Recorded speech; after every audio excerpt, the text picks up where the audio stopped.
नमस्कार दर्शकों, साहित्य मन में आप सभी का स्वागत है। आज मैं आपके समक्ष एक बार फिर उपस्थित हूँ आवारा मसीहा जीवनी लेकर, जो कि लिखी है विष्णु प्रभाकर जी ने। इस जीवनी के प्रथम पर्व और द्वितीय पर्व के संपूर्ण भागों का वाचन पूर्ण हो चुका है और तृतीय पर्व का भाग 1 से लेकर भाग 9 तक का वाचन पूर्ण हो चुका है।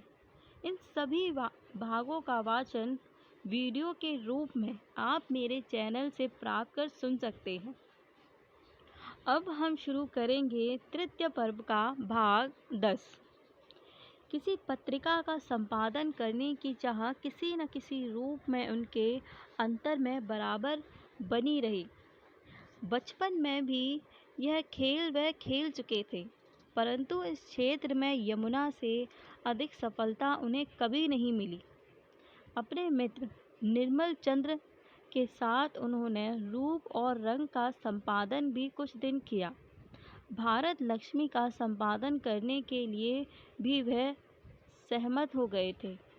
अपने एक पत्र में उन्होंने लिखा था, भारत लक्ष्मी नामक एक नए पत्र का संपादक बनने के लिए राजी हो गया हूँ। आज एक चिट्ठी लिखी है। अगर इन शर्तों पर तैयार हुए तो संपादन का भार ले सकता हूँ। संसार में बहुतेरे लोगों के बारे में जो होता है, मेरे बारे में भी वही होगा। अर्थात संसार में बुद्धिमान और बेवकूफ़ दोनों ही हैं और एक पक्ष की जीत होती है। अधिक ना होने पर भी 5-6 हज़ार का जमानतदार हूँ। सोचा है कि भारत लक्ष्मी में शामिल होकर इसे चुका दूंगा। वे मुझे चौथाई का हिस्सा देंगे। अब सांसारिक बुद्धि वाले जैसा आचरण करते हैं, मैं भी वैसा ही करूँगा, अर्थात ठगा न जाऊँगा। दशहरे के बाद ये सारी बातें तफसील से तय करूँगा, लेकिन इसी बीच परिचित अपरिचित साहित्यिक बहुतेरे लोग लिश्वर रहे हैं कि उनकी रचना लेकर पेशगी रुपये भेजूं। हाय, इतनी शक्ति यदि होती, किंतु इस शक्ति की परम आवश्यकता है। लेकिन यह शक्ति शायद उन्हें कभी नहीं मिली। हाँ, अपनी अर्जित संपत्ति में से वह नाना व्यक्तियों की नाना रूपों में सहायता करते रहे। काशी में संभ्रांत परिवार की एक वृद्धा बंगालिन रहती थी। बालपन में ही विधवा हो गई थी। पढ़ी लिखी थी, खूब खाना पकाना और खिलाना जानती थी, लेकिन बुढ़ापे में उसकी आंखें बिल्कुल खराब हो गईं। एक दिन उसने शरद बाबू को बेटा कहकर पुकारा था। उस समय वे अपने मित्र हरिदास शास्त्री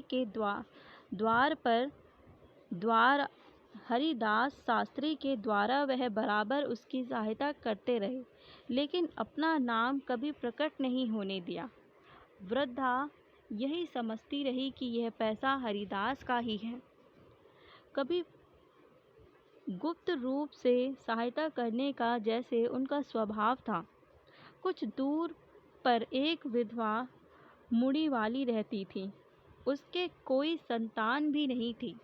गुप्त रूप से उसकी सहायता करने के उद्देश्य से ही उन्होंने बड़ी बहू को आदेश दिया था कि वह प्रतिदिन उससे छी खरीदा करें। गरम पूड़ी खाना उन्हें बहुत अच्छा लगता था। छोटा भाई प्रकाश चंद्र उन्हीं के साथ रहता था। बड़े चाव से उन्होंने उसका विवाह किया। कन्या के पिता की अवस्था बहुत अच्छी थी, परंतु उन्होंने दान दहेज की जरा भी चिंता नहीं की। बड़ी बहू ने सहज उदारता के साथ अपने सब गहने देवरानी को चढ़ा दिए। उनका यह भाई कभी कुछ नहीं कर सका। कुछ करने योग्य ना तो उसे कोई शिक्षा मिली थी और ना वातावरण ही। अभावों में वह पला और जमींदारों की नाटक मंडलियों में स्त्रियों का अभिनय कर करके बड़ा हुआ। वहाँ वह पीना ही सीख सकता था। जीवन भर शरद बाबू अपने इस भाई का और इसके परिवार का पोषण करते रहे। ऐसा मानवीय करुणा से ओतप्रोत होने के बावजूद स्वयं उनकी प्रसिद्धि अनीति के प्रचारक के रूप में जरा भी कम नहीं हुई थी। लोग बराबर मानते रहे कि वह इतनी शराब पीते हैं कि तौबा, और भी न जाने कितने अकाल्पनीय ऐब हैं उनमें। न जाने कितने सम्मेलन उन्हें अध्यक्ष के रूप में पाकर गौरवान्वित हुए। न जाने कितनी सभाओं ने उनका अभिनंदन किया, परंतु उनके मुंह पर ही उनकी निंदा करने वालों की संख्या में कोई कमी नहीं हुई। कभी परोक्ष रूप में, कभी अपरोक्ष रूप में भाषणकर्ता उन्हें लक्ष्य करके बहुत कुछ कह जाते थे। चितपुर में एक पुस्तकालय के स्थापना दिवस पर होने वाली सभा की अध्यक्षता करने के लिए उन्हें आमंत्रित किया गया था, लेकिन उसी सभा में एक सज्जन ने भाषण करते हुए कहा, हम लोगों ने बड़े उत्साह से पुस्तकालयों की स्थापना करने की ओर ध्यान दिया, लेकिन कभी कभी सोचता हूँ ऐसा करने से क्या लाभ? क्या पढ़ने लायक अच्छी किताबें निकल रही हैं? कोई लिख रहा है? साहित्य में ना तो आज नीति है और ना रुचि। सब कुछ गंदगी से भरा हुआ है, और इस गंदगी के लिए खास तौर से जिम्मेदार है हमारे आज के अध्यक्ष। शरद बाबू अध्यक्ष पद पर बैठे हुए यह सब कुछ चुपचाप सुनते रहे। जब उनके भाषण देने का समय आया तो उन्होंने केवल इतना ही कहा, देखिए, अच्छी किताबें अगर नहीं निकल रही हैं तो आप लोग एक काम कीजिए, पुस्तकालय बंद कर दीजिए, एक संकीर्तन दल बनाइए, पुस्तकालय स्थापित कर देश के लोगों में गंदगी ना फैलाकर कीर्तन दल बनाकर मोहल्ले मोहल्ले में कीर्तन का प्रचार कीजिए। यह अच्छा सत्कर्म होगा। एक मैजिस्ट्रेट थे, श्री यतीन्द्र मोहन सिंह। उन्होंने साहित्य की स्वास्थ्य रक्षा नाम से एक पुस्तक लिखी। इसमें उन्होंने शरद बाबू पर तीव्र आक्रमण किए। इस पुस्तक का उतना ही तीव्र विरोध हुआ और एक दिन अपने आप ही यह समाप्त भी हो गई। लेकिन कहते हैं एक दिन उनकी शरद बाबू से भेंट हो गई थी। अनीति मूलक साहित्य की चर्चा करने पर शरद बाबू ने कहा, विश्वास है कि आप सच्चरित व्यक्ति हैं। आप तो कभी वेश्या के यहाँ गए नहीं होंगे। यह सुनकर मजिस्ट्रेट साहब हतप्रभ ही हो सकते थे। हाँ या ना में उत्तर देना उनके लिए असंभव नहीं था। शरद बाबू ने ही कहा, अब जब आपको अनुभव ही नहीं है तो आपसे क्या बात करें। जिस प्रकार वह जीवन भर अनीति के प्रचारक के रूप में प्रसिद्ध रहे, उसी प्रकार आवारा जीवन की ललक भी कभी पूरी तरह समाप्त नहीं हुई। प्रति वर्ष जगद्धात्री पूजा के अवसर पर वह भागलपुर मामा बाड़ी में जाते थे। जब वे बर्मा से लौटे तो उन्होंने मामा परिवार से विशेषकर बचपन के अपने सहपाठी मणि मामा से संबंध सुधारने का बहुत प्रयत्न किया था। एक बार ये मामा बेटी के विवाह के संबंध में कलकत्ता आए थे। उस समय सुरेंद्र नाथ ने शरद बाबू को सलाह दी, इस अवसर पर तुम उपहार भेजो। शरद बाबू ने उत्तर दिया, मणि मामा नहीं लेंगे।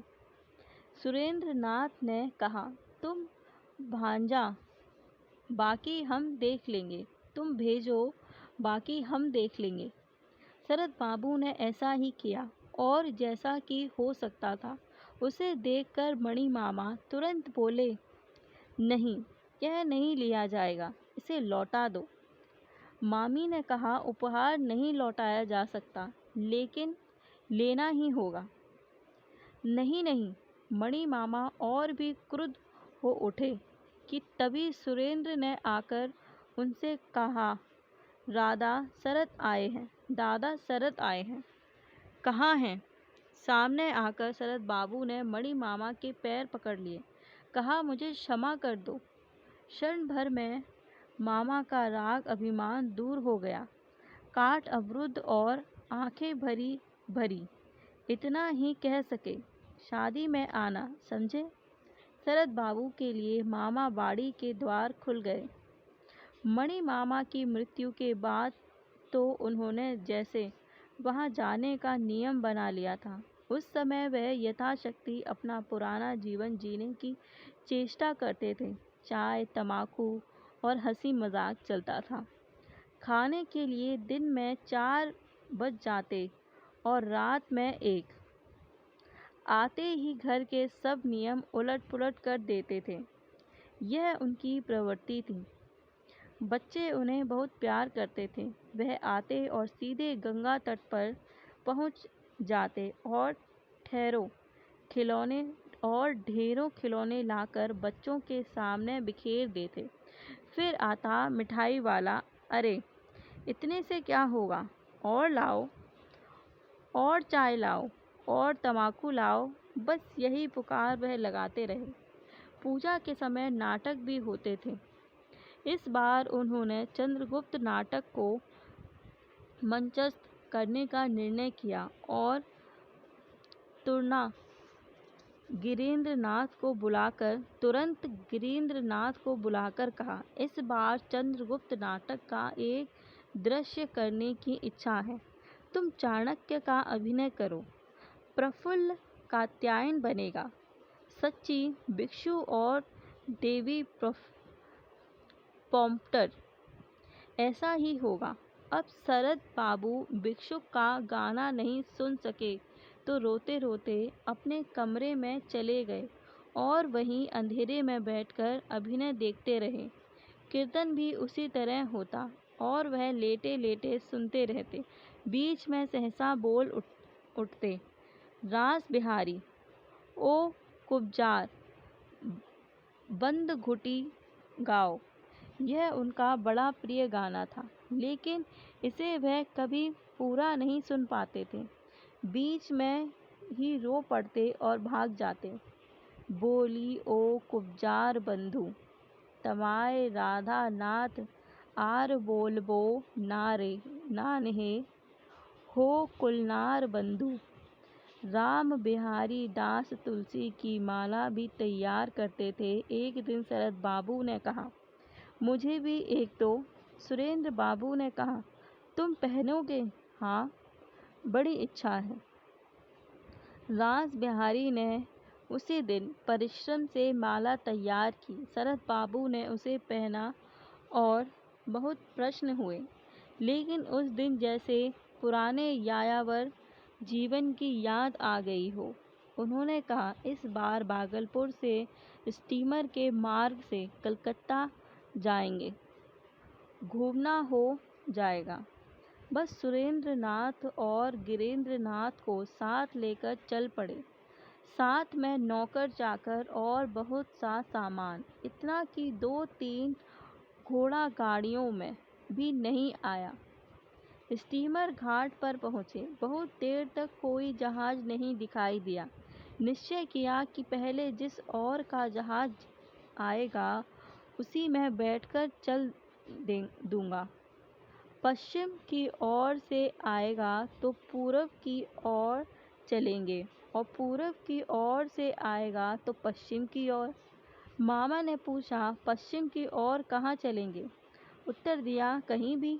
रविंद्रनाथ भी तो गाजीपुर तक हो आए हैं। सौभाग्य से कलकत्ता जाने वाला जहाज भी पहले आ गया, लेकिन मार्ग उसका बड़ा विकट था। आगे चलकर पद्मा नदी से होकर ग्वालंदी पहुंचना था। वहां से सुंदरबन होकर फिर डायमंड हार्बर द्वारा खदीरपुर आते थे।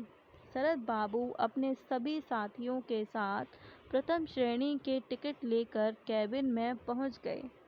नौकर को गुड़गुड़ी तैयार करने का आदेश दिया। पास ही कप्तान का कैबिन था। गुड़गुड़ी की आवाज़ सुनकर उसने तुरंत एक खलासी को भेजा। उसने आकर शरद बाबू से कहा, यहाँ तम्बाकू पीने की आशा नहीं है, बंद कर दीजिए। शरद बाबू ने उसकी ओर ध्यान ही नहीं दिया। कप्तान स्वयं आया, बोला, तम्बाकू पीना आपको बंद करना होगा। क्यों? क्योंकि यह असभ्यता है, अच्छा नहीं दिखाई देता। लेकिन मुझे तो यह सुंदर दिखाई देता है, इससे सभ्यता का परिचय अधिक मिलता है।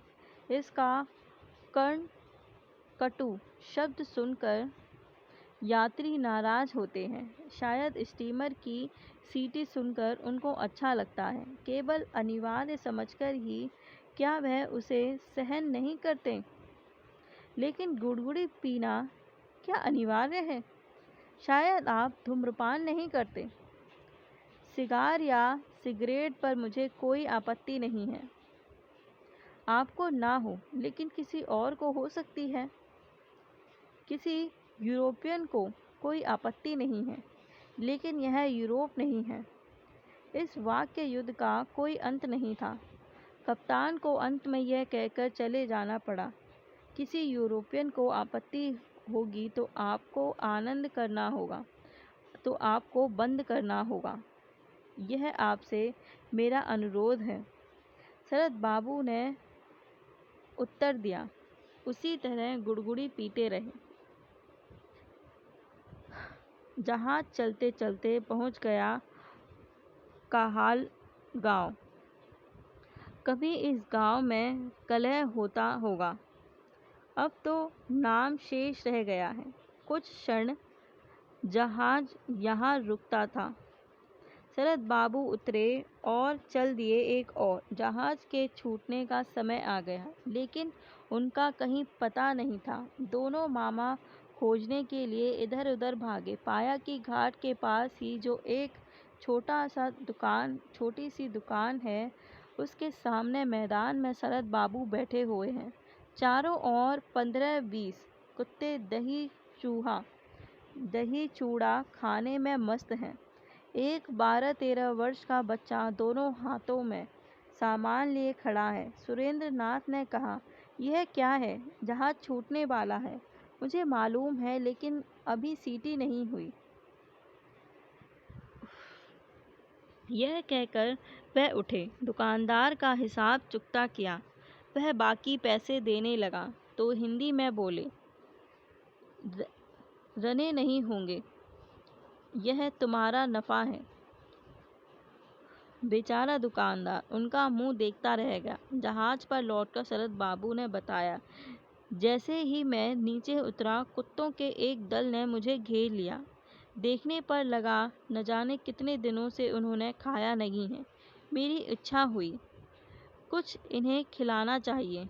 यहाँ सिर्फ दही चूड़ा ही मिल सका, वही खिलाने में इतनी देर हो गई। अगले दिन संध्या को फिर एक गांव आया। यहाँ दूध, मछली, तरकारी खूब मिलती थी। बस खरीदने के लिए लोग उतर पड़े। बेचने वाले वहीं आ गए थे। लेकिन जब जहाज फिर चला तो देखा गया कि एक व्यक्ति स्टीमर के साथ भागता हुआ किनारे किनारे चल रहा है। बार बार उधर देखकर हाथ जोड़ता है और फिर भागता है। सहसा शरद बाबू की दृष्टि उस पर पड़ी। उन्होंने कप्तान से अनुरोध किया, जहाज को रोक दीजिए। कप्तान ने उत्तर दिया, बाबूजी, इस प्रकार दया दिखाने पर तो 10 दिन में भी ज्वालंदों नहीं पहुंचा जा सकेगा। लेकिन फिर भी शरद बाबू ने अनुरोध करने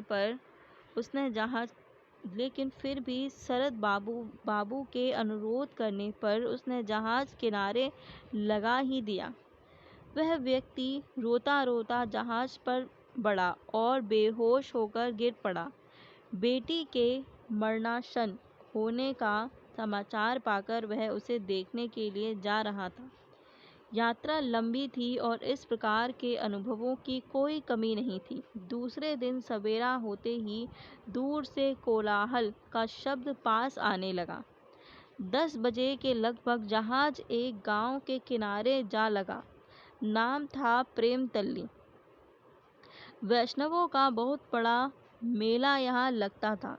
चारों ओर से असंख्य वैष्णव वैष्णवी मेले में आते थे, लेकिन जहाज तो केवल आधा घंटे के लिए ही रुक रहा था। शरद बाबू ने कहा, इतना बड़ा मेला लगता है यहाँ, क्या एक दिन भी नहीं ठहरेंगे? कप्तान हाथ जोड़कर बोला, माफ़ कीजिए, आधे घंटे से अधिक नहीं ठहर सकता। शरद बाबू ने मामा से कहा, आध घंटे में कुछ नहीं हो सकता। प्रेमतल्ली का मेला देखे बिना मैं आगे नहीं जाऊंगा। जहाँ जाता है तो जाए। और वह तुरंत अपना सारा सामान लेकर सबके साथ नीचे उतर पड़े। लेकिन अब जाए कहाँ? शरद बाबू उस स्थान की खोज करने के लिए निकले। पता लगाया, पास ही जमींदार की कचहरी है, वहीं जाकर ठहरना होगा। साथ में वे जमींदार के नौकर भी लेकर आए थे। धीरे धीरे सब लोग वहां पहुंच गए। देखा, चारों ओर वैष्णव नर नारी अधिकार जमाए हुए हैं। इन लोगों का सामान देखकर वे सब चकित हो उठे। और जब अंत में शरद बाबू वहां पहुंचे तो जैसे चारों ओर आर्तनाद मच गया। दाढ़ीदार शरद को उन्होंने मुसलमान समझ लिया। चित्कार करके वह पुकारने लगे, भागो भागो, श्याम सुंदर, राधिका रमन, सर्वनाश हो गया। रसोई तैयार हो रही थी, आज हमारा जन्म भ्रष्ट हो गया। राधे राधे, यह क्या किया? मदन मोहन क्षण भर तो शरद बाबू हतप्रभ से देखते रहे, फिर बोले, अजी सुनते हो तुम सब लोग, मैं ब्राह्मण हूँ, ब्राह्मण। डरो नहीं, मैंने जनेऊ पहना है। एक बुद्धिमान दिखाई देने वाला वैष्णव ने उत्तर दिया, सुनता हूँ आजकल वह भी जनेऊ पहनने लगे हैं। सुनकर शरद बाबू और मामा लोग बड़े जोर से हंस पड़े। शरद बरामदे में जा पहुँचे। सब वैष्णव वैष्णवी श्याम सुंदर, राधिका रमन पुकारते हुए वहां से भाग गए। तब शरद बड़े आराम से सतरंजी के ऊपर बैठ गए। ओग बोले, अच्छा हुआ यह विपत्ति टली। कुछ क्षण आराम करने के बाद वह मेला देखने के लिए निकल पड़े। घंटे पर घंटे बीतने लगे, लेकिन उनका कहीं पता नहीं था। दोनों मामा फिर ढूंढने के लिए निकले। पाया, एक प्रकांड वृक्ष के नीचे बहुत बड़ी भीड़ के बीच में एक कृष्ण वर्णीय बाउल एक गौरांगिनी के साथ नृत्य संगीत में लीन है और शरद तन्मय होकर सुन रहे हैं। मामा ने कहा, नहाना धोना और खाना नहीं होगा क्या? उत्तर मिला, वह तो रोज ही होता है। सुनो, कैसी भक्ति है इनकी। आह, यदि यह भक्ति और यह तन्मयता मुझे मिल सके। मामा ने कहा, तो इनके दल में शामिल हो जाओ ना। काश अब ऐसा कर पाता। और पुराने जीवन की याद करके उन्होंने दीर्घ श्वास खींचा। बड़ी कठिनता से मामा लोग उनको वहां से उठाकर ला सके। भोजन करते समय शरद ने कहा, आज यहीं रहना होगा। सुना है यहाँ का वैष्णवी ग्रहण व्यापार बहुत रोचक है। कुछ धन जमा करा देने पर किसी को भी वैष्णवी मिल सकती है।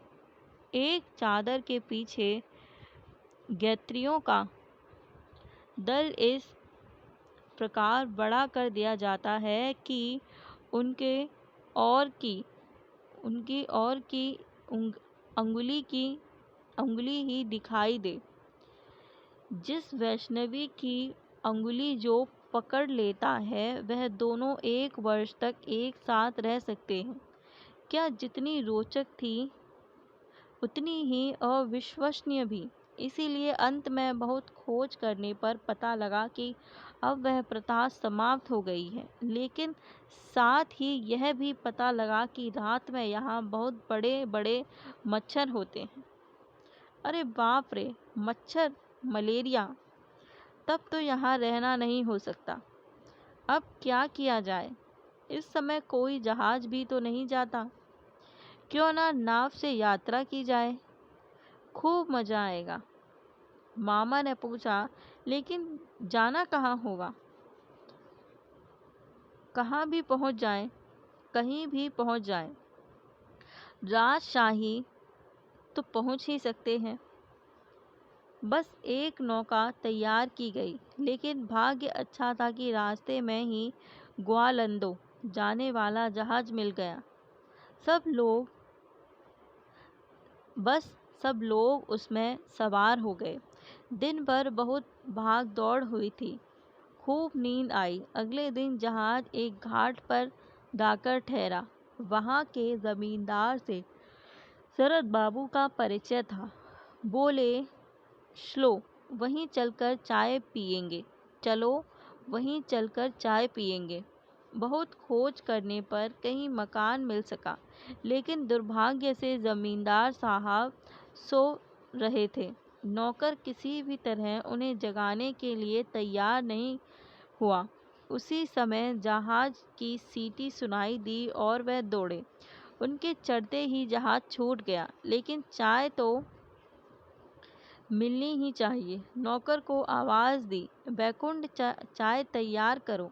लेकिन बैकुंठ हो तो जहाज जवाब दे। वह तो पद्मा के किनारे दौड़ रहा था।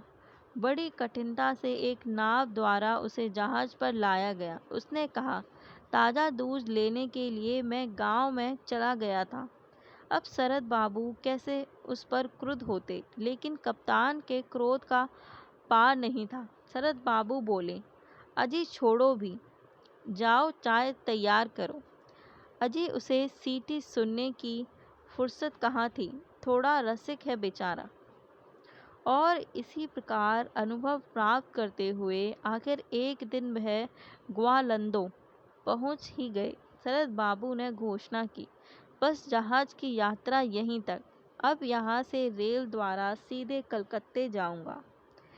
लेकिन अब तो कोई गाड़ी नहीं जाती। यही सोचकर दोनों मामा बाजार की सैर करने चले गए। आधे घंटे बाद लौटे तो पार ना कहीं शरद बाबू और ना नौकर चाकर। सामान का भी कुछ पता नहीं। वे स्टेशन गए, वहाँ भी कोई नहीं था। फिर घाट पर आए। एक खलासी से पूछा, बाबूजी कहाँ गए हैं? पीछे एक और जहाज खड़ा था। उसी की ओर इशारा करके खलासी ने कहा, वहाँ। दोनों मामाओं ने जब उधर देखा तो पाया कि रेलिंग के सहारे खड़े हुए शरद बाबू हंस रहे हैं। पास जाने पर उन्होंने कहा, पहला जहाज एक दिन बाद जाएगा। यह अभी जाने वाला है। डायमंड हार्बर होकर जाएगा। 5-6 दिन लग सकते हैं। अच्छा है, सुंदर वन देखने को मिलेगा। वहाँ जंगल में रॉयल बंगाल टाइगर है, तो नदी में बड़े बड़े मगर और घड़ियाल हैं। सुंदर वृक्षों पर नाना प्रकार के पक्षी हैं। भयानक अजगर भी दिखाई दे सकते हैं। शरद बाबू के मन के भीतर बैठे हुए यौवन के यायावर शरद ने इस सब का इतने सुंदर शब्दों में वर्णन किया कि अंततः मामा लोगों को गाड़ी छोड़कर जहाज से जाना ही स्वीकार करना पड़ा। जहाज बड़ी तीव्र गति से आगे बढ़ रहा था। रॉयल बंगाल टाइगर और घड़ियाल मगरमच्छ की आशा में दिन कट रहे थे, लेकिन भाग्य देखिए कि किसी काठ बिठाल की कुछ तक दिखाई नहीं दी। इसी प्रकार चलते चलते पाया कि एक दिन वह जहाज डायमंड हार्बर पहुंच गया है। जैसे उनके प्राण लौटे। सुंदरबन का वह असामान्य सौंदर्य उन्हें बहुत महंगा पड़ा। इतना कि मामा को इस राज बजाते देखकर शरद बाबू स्वयं चंचल हो उठे। कहा, ग्रहणा करता हूँ, इसे बंद कर दीजिए, नहीं तो जहाज से कूदकर आत्महत्या कर लूँगा। डायमंड हार्बर के बाद खिदिरपुर जाने में देर नहीं लगी, लेकिन एक और मुसीबत। पता लगा कि ग्रीन मामा के सूटकेस में से किसी ने सभी रुपये निकाल लिए हैं। शरद बाबू ने कहा, ठीक है, जो होना था वह हो गया। हम सब लोगों ने मिलकर आनंद मनाया है, तो यह हानि भी मिलकर ही बांट लेंगे। खदीरपुर पहुंचने पर यात्री अपना अपना सामान संभालने लगे। तभी मामा लोगों ने देखा कि शरद का कहीं पता नहीं है। बैकुंठ ने बताया, त्राबू तो ट्रामा से चले गए, बाबू तो ट्रेन से चले गए। सब सामान लेकर जब मामा लोग घर पहुँचे तो पाया कि शरद बाबू आराम कुर्सी पर लेटे हुए गुड़गुड़ा रहे हैं और पास ही उनका चिरदिन का संगी भेलू बड़े प्रेम से उन्हें ताकता हुआ बैठा है, जैसे कभी घर से बाहर ही नहीं निकले हों। मामा ने पूछा, इतनी जल्दी चले आए? कहकर तो आते। शरद बाबू ने शांत भाव से उत्तर दिया, छने पर क्या तुम मुझको पूछने पर क्या तुम मुझको आने देते? अच्छा, अब आराम करो, नहाओ धो और खाना खाओ। यहाँ ये भाग पूर्ण होता है। मेरा वीडियो देखने के लिए आपका धन्यवाद। मैं आपसे फिर मिलूँगी एक नए वीडियो के साथ, एक नए भाग को लेकर। तब तक के लिए आप सभी को नमस्कार।